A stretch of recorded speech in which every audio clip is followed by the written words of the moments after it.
ബി.ജെ.പിയും കോൺഗ്രസും ചേർന്നിട്ടുള്ള ഒരു സംയുക്ത ഓപ്പറേഷന്റെ തുടക്കമാണ്.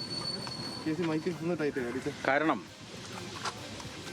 രാഹുൽ ഗാന്ധി കേരളത്തിൽ തെരഞ്ഞെടുപ്പ് പ്രചരണത്തിന് വന്നപ്പോൾ അദ്ദേഹം പരസ്യമായി ചോദിച്ച ചോദ്യമുണ്ട്, എന്താണ് പിണറായി അറസ്റ്റ് ചെയ്യാത്തത്? അപ്പോൾ ബംഗാളിലും ത്രിപുരയിലും CPM-നെ തകർക്കാനുള്ള പദ്ധതി സംഘപരിവാരം ആസൂത്രണം ചെയ്ത് നടപ്പാക്കിയതാണ്. അതിൻ്റെ തുടർച്ചയായി നരേന്ദ്രമോദി തന്നെ പ്രഖ്യാപിച്ചിട്ടുണ്ട്, സാംസ്കാരിക മാർക്സിസത്തെ ഉന്മൂലനം ചെയ്യണം.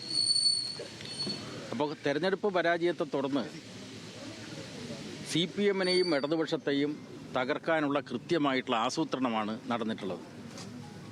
കഴിഞ്ഞ ദിവസമാണ് മോദിയും മേനോൻ സതീശനും തമ്മിലുള്ള കൂടിക്കാഴ്ച നടന്നല്ലോ. അതിൻ്റെ തൊട്ട് പിറ്റേ ദിവസം പിണറായിയുടെ വീട്ടിൽ റെയ്ഡ്, തിരുവനന്തപുരത്തെ വാടക വീട്ടിൽ റെയ്ഡ്, അതുപോലെ റിയാസിൻ്റെ വീട്ടിൽ റെയ്ഡ്. ഇത് കൃത്യമായിട്ടൊരു പ്ലാനിംഗ് ആണ്, ഒരു ഗ്രാൻഡ് ഡിസൈൻ. അത് സമൂഹം തിരിച്ചറിയും എന്നാണ് ഞാൻ വിശ്വസിക്കുന്നത്.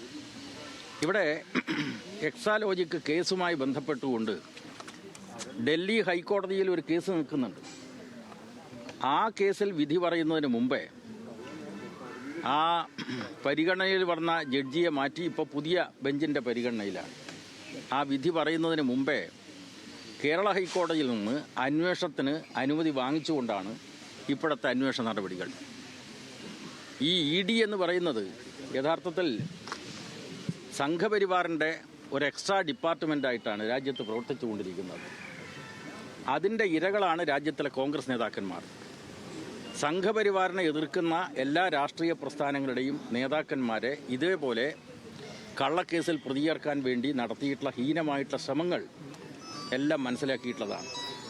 ആ ഹീനമായ ശ്രമത്തിൻ്റെ കേരളത്തിലെ ഒരു പുതിയ അധ്യായത്തിൻ്റെ തുടക്കമാണ് ED ഓപ്പറേഷൻ. അത് സമൂഹം കൃത്യമായി തിരിച്ചറിയും. കാരണം മതനിരപേക്ഷതയുടെ കാര്യത്തിൽ സംരക്ഷിത തുരുത്തായിട്ടാണ് കേരളം നിലനിൽക്കുന്നത്. ഇന്ത്യ രാജ്യത്ത് തന്നെ പലയിടത്തും കോൺഗ്രസിനെ വിഴുങ്ങിയല്ലോ. പക്ഷേ കേരളത്തിലെ വിഴുങ്ങാനാവാത്തത് ഇടതുപക്ഷം കൈക്കൊള്ളുന്ന ഉറച്ച നിലപാടിൻ്റെ അടിസ്ഥാനത്തിലാണ്. അപ്പോൾ ആ ഇടതുപക്ഷത്തെ തകർത്തുകൊണ്ട് മാത്രമേ സംഘപരിവാറിന് കേരളത്തിൽ ആധിപത്യം ചെലുത്താൻ വേണ്ടി കഴിയൂ. അതിന് CPM വിരോധവും ഇടതുപക്ഷ വിരോധവും ഉദ്ദീപിപ്പിച്ച് ഒരു ഇടതുപക്ഷ വിരുദ്ധ ജ്വരമുണ്ടാക്കി അന്തരീക്ഷമുണ്ടാക്കി കൊടുക്കുകയാണ് കോൺഗ്രസ് ചെയ്യുന്നത്. അതിൻ്റെ ഭാഗമായിട്ടൊരു ഓപ്പറേഷനാണ് ഇപ്പോൾ ഈ നടന്നുകൊണ്ടിരിക്കുന്ന റെയ്ഡ്.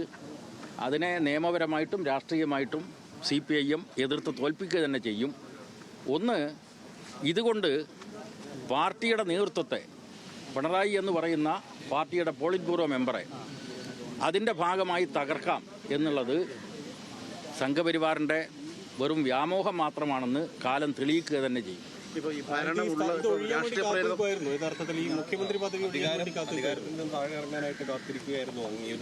അല്ല, ഞാൻ പറയുന്നത് അധികാരത്തിൽ നിന്ന് ഇടതുപക്ഷത്തെ പുറത്താക്കാനുള്ളത് തന്നെ കൃത്യമായിട്ടൊരു ഡിസൈൻ്റെ ഭാഗമാണ്. ഇതാണ് ഗ്രാൻഡ് ഡിസൈൻ എന്ന് ഞാൻ നേരത്തെ പറഞ്ഞിട്ടുള്ളത്. അപ്പോൾ ഇടതുപക്ഷത്തെ പുറത്താക്കുക, എന്നിട്ട് കോൺഗ്രസിനെ അധികാരത്തിൽ കൊണ്ടുവരിക, കേരളത്തിലെ മതനിരപേക്ഷതയുടെ സംരക്ഷിത തുരുത്തിനെ തകർത്ത് സംഘപരിവാറിന് കേരളത്തിൽ ആധിപത്യം ഉണ്ടാക്കണമെങ്കിൽ തലയടിച്ചു പൊളിക്കണം. ആ തലയാണ് CPI. അതിനുള്ള ആസൂത്രിത ശ്രമമാണ് എന്ന് കേരളത്തിലെ ജനാധിപത്യ സമൂഹം, മതനിരപേക്ഷ സമൂഹം തിരിച്ചറിയണം എന്നാണ് അഭ്യർത്ഥിക്കുന്നത്. അതിനുള്ള എല്ലാ പ്രചരണ പരിപാടികളും CPI-യും ഇടതുപക്ഷവും ആലോചിച്ച് നടപ്പാക്കും. ഞാൻ നേരത്തെ പറഞ്ഞല്ലോ, അതായത് ഇതിനെ രാഷ്ട്രീയമായും നിയമപരമായിട്ടും നേരിടും. സംസ്ഥാന വ്യാപകമായി പ്രതിഷേധം നടത്തിക്കൊണ്ടാണോ ഇതിനെ? അല്ല, അത് CPM-ന്റെ സംസ്ഥാന നേതാക്കന്മാർ പ്രതികരിക്കും. ഞാനിപ്പോൾ എൻ്റെ വീട് ഇതിനടുത്താണല്ലോ. അപ്പോൾ ആ നിലക്ക് സഖാവ് പിണറായിയുടെ ഈ വീട്ടിൽ റെയ്ഡ് നടത്തുന്ന അറിഞ്ഞിട്ട് വന്നതാണ്. ഒരു പ്രാഥമികമായിട്ടൊരു പ്രതികരണമാണ് ഞാൻ നടത്തിയിട്ടുള്ളത്. ബാക്കി പ്രതികരണങ്ങൾ ഓൾ ഇന്ത്യ നേതാക്കന്മാരുണ്ട്, സ്റ്റേറ്റ് നേതാക്കന്മാരുണ്ട്, അവർ നടത്തുമെന്നാണ് ഞാൻ പ്രതീക്ഷിക്കുന്നത്.